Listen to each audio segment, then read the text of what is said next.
Okay, the moment of truth is here. Bismillah, Jekashio, Jekashio.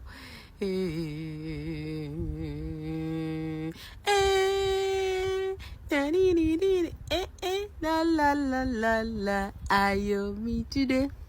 Lo lo lo lo lo. Ayo me today. Yo yo you got. See my you got Mr. Jumaji ẹ̀jẹ̀ má bínú o, ó yá ṣíbídà bá a ṣe fẹ́ orí bẹ́ẹ̀ náà lórí èmi la ò ní yọ̀ sí kí máa èmi la ò ní yọ̀ sí. My yogurt is yogurt. I don't know how to behave.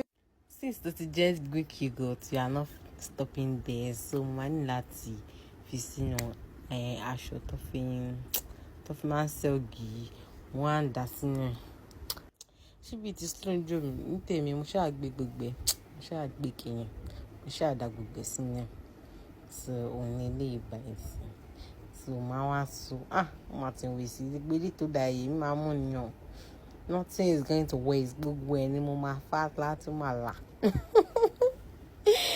So, mo ti ṣọwọ́ mi pé I'll just let it sit for a couple of hours láti drain omi kúrò ńbẹ̀. So that's what I'm doing here.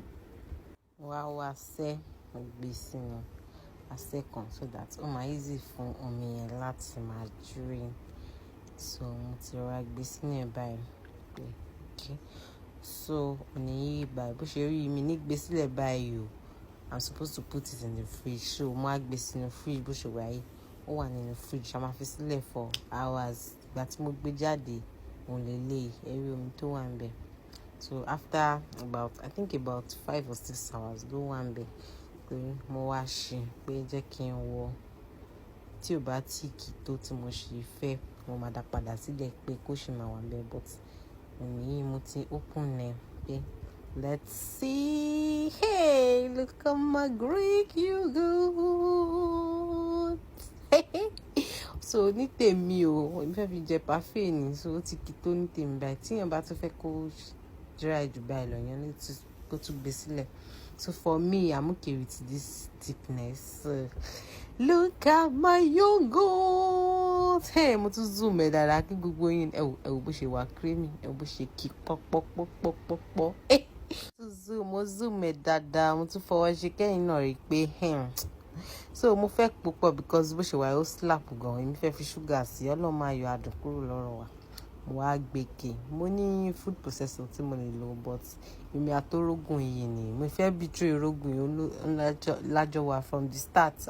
I'm not a betrayer. So mo ti ń dà sínú ke mo fọwọ́ fún ọwọ́ mi mo fi fún if you like you want to do your own use your teeth to fún kọ̀ọ̀kan mi èmi ọwọ́ mi mo ti fọwọ́ mi dáadáa mo dẹ̀ fún mo fọwọ́ mi fún. So ẹ wo got mi tó ṣe kí gbogbo ẹ̀yin tẹ́ bá mi fi àdúrà tí Ọlọ́run wò nífẹ̀ẹ́ yín náà lẹ́ o ẹ ṣé o. Mo ti ń bu ṣúgà sí mi báyìí mo bu 1 spoon 2 spoon pé wo kí ni ó slap gan sweeting lélẹ̀ so èmi fẹ́ kó dùn tèmi mo ṣe ń fi ṣúgà sí ti tèmi so mo á ń fi orógùn mi bestie mi tàjọ wà yìí mo á fi pòpọ̀ mo ṣàpòpọ̀ dáadáa so mo ṣàrò pọ̀ mo fẹ́ kó fẹ́lẹ́ mo fẹ́ kó kúnná dáadáa so mo ṣàstẹ̀ dáadáa. Ó yá mo ti dà sínú ke o yogurt mi rí o gbogbo ẹ̀yin tẹ́ bá mi fàdúrà tì lẹ́yìn ẹ ṣé o ẹ mú ṣíbí wá ká jẹ parfait ó dàbọ̀.